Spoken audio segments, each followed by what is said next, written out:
Okay, so the next subject that we're going to talk about is gi or no gi. Most of the time when you go to a Brazilian Jiu-Jitsu gym, it's either going to be gi, no gi, or both.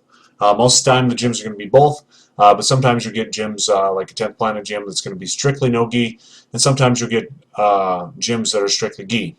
Like I said, it's far less common to see gyms that are strictly gi. But I would say if they're a gi gym, their majority, 80% of the time it's going to be gi, and 20% of the time it'll be no gi.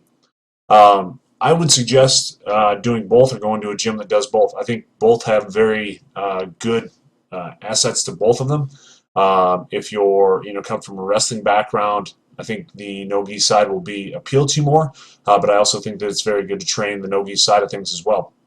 Or excuse me, the gi side of things. The gi is going to allow to slow down the game, so a lot of the athleticism that you have, maybe from wrestling, or if you're a bigger, stronger guy, it's going to slow those things down. The nice part about that is that maybe you're more athletic, and you need that resistance, if you will, to be able to have guys train with you. That'll make sense, down the road. Right now, it probably won't make a lot of sense. You'll say, okay, you're taking away one of my best attributes is, my speed, my strength, and things like that.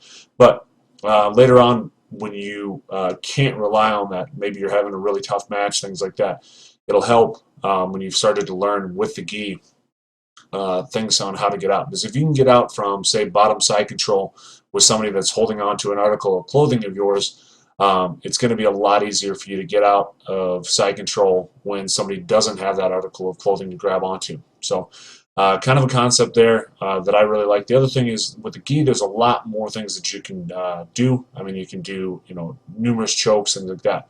As far as the being applicable for street and things like that, living in South Dakota, we pretty much have a jacket on, I would say, 2/3 of the year.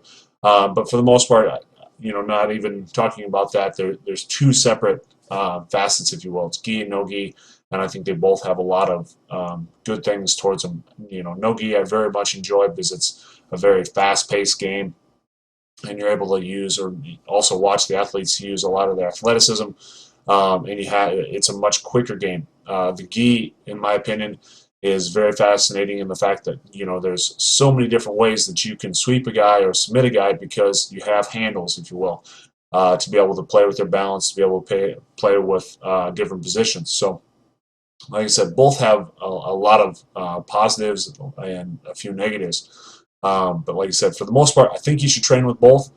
And if you find that you hate one or like one, maybe go more towards that, but also don't neglect the other one. So if you're strictly a gi person, I would still say, okay, train a little bit no gi if you can. And if you're strictly a no gi person, I would still say, hey, try to train in the gi as much as possible.